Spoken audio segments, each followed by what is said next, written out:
Good afternoon, everyone. Welcome to our virtual class. By the way, I'm Jamalia Inero, and I'm your MAPI teacher this afternoon. Our topic this afternoon is all about arts and crafts of Mindanao. But before that, this is our objectives. Objectives identifies the characteristics of the selected artworks in Mindanao, illustrate the arts and crafts of the specific areas of Mindanao, and value the characteristics of arts and crafts in specific areas in Mindanao. The elements and principles of art can be found in all forms of art. Many of these concepts are related, overlapping with one another to bring out the best of each technique of Mindanao arts and crafts. Attire, textiles, and tapestries is an ethno-linguistic. Some parts of South Cotabato, North Cotabato, and Davao del Sur is a combination of two words, Bela, which means house, and An, which means people, are known for embroidery, brass decorations, and beadwork that are integrated in their traditional clothing.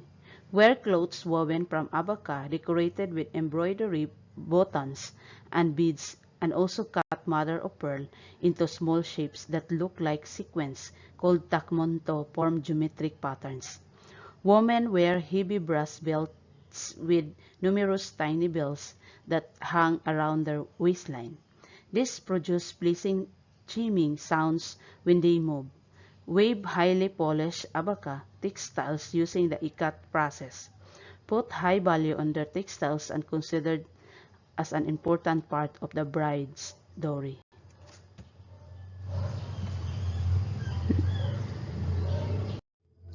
Bagubo are group of people that live in Davao.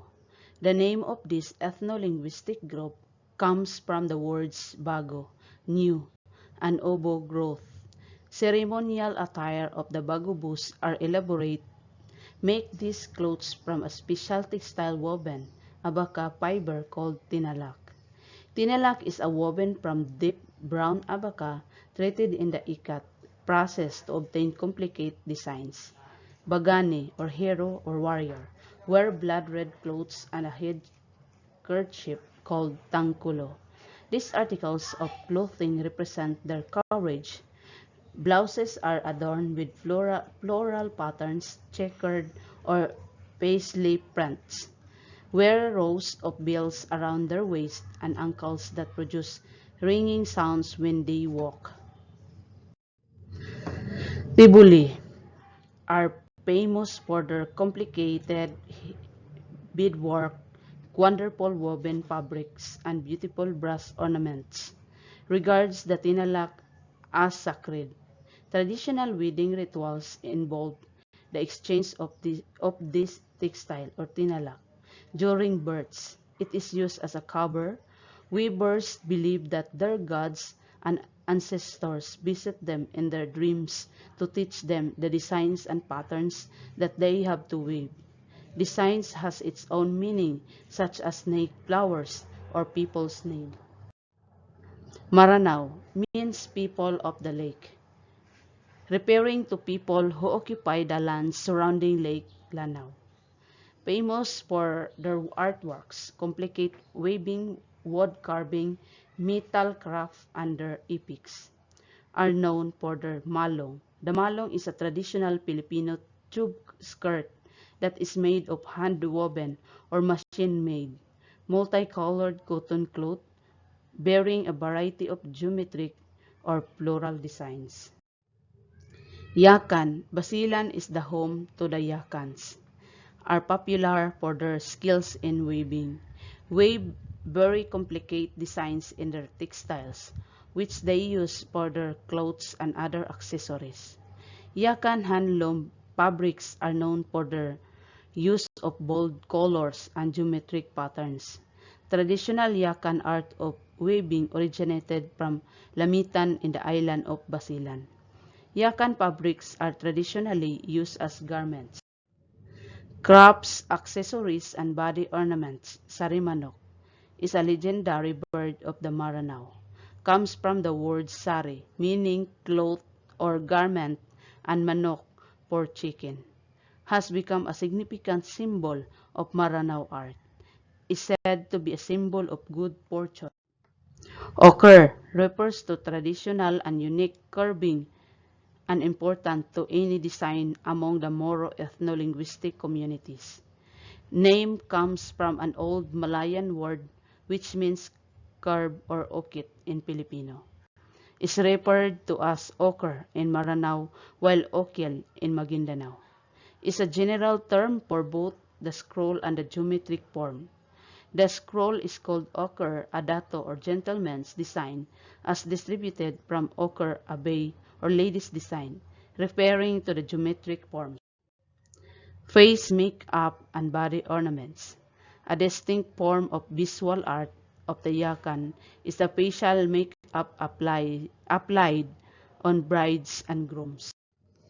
Wedding attire. The bride and groom wear different accessories. Male piece, hand-woven head cloth worn as a symbolic protection from spears of knives.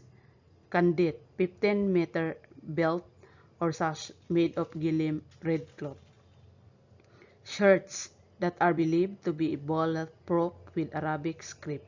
Designs prepared by imams and hajis. Female, short skirts over trousers. Both sakor hat worn to add elegance.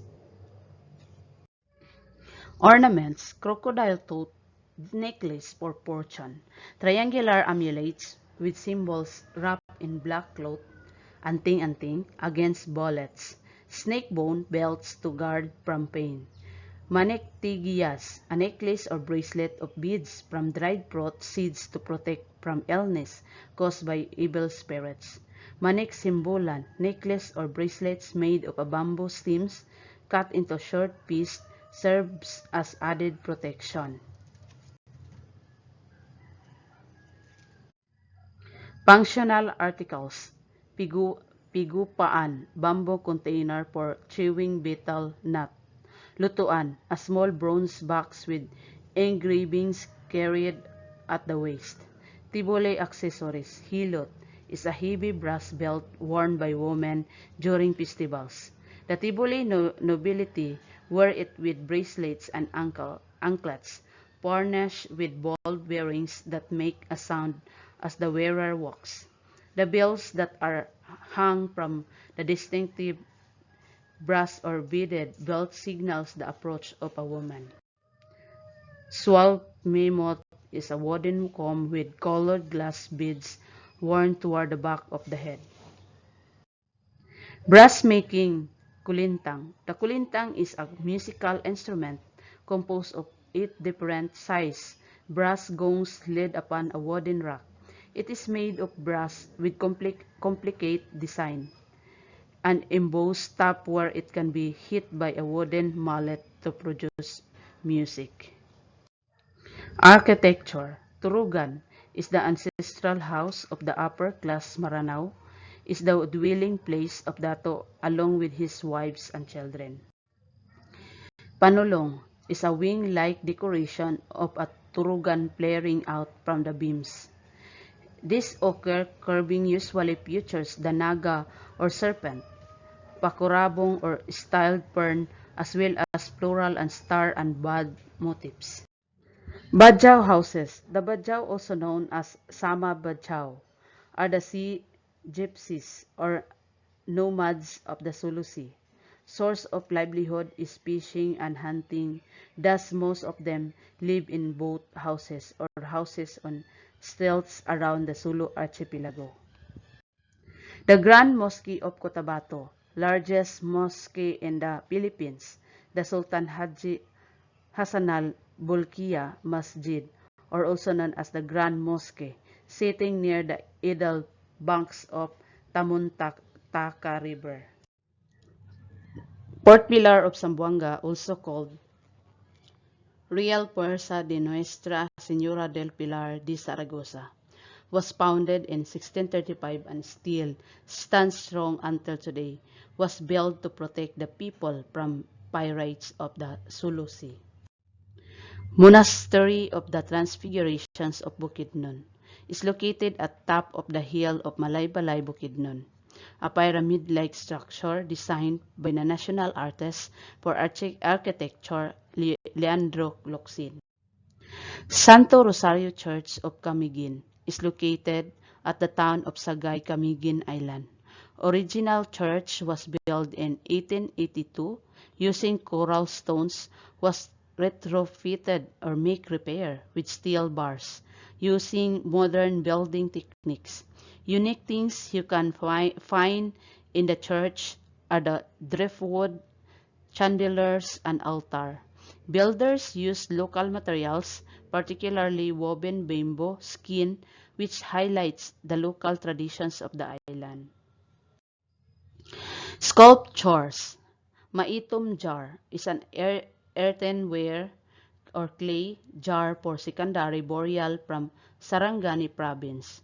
It is not only artistically significant but also hold key information of historical and anthropological importance. Tivoli wood carving and brass casting and pottery. Wood carvers get their inspiration from the wildlife in their local area.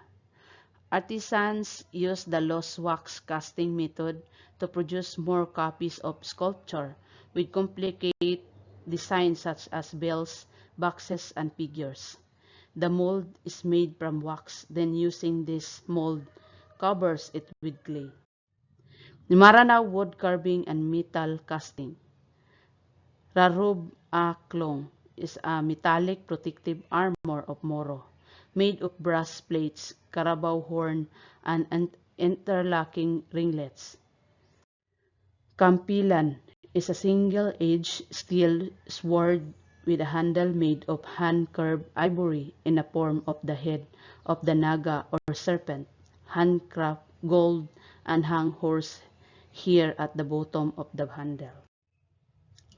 Batigi is a large manually curved wooden top inlaid with mother of pearl used by adult males to test their skills and strength.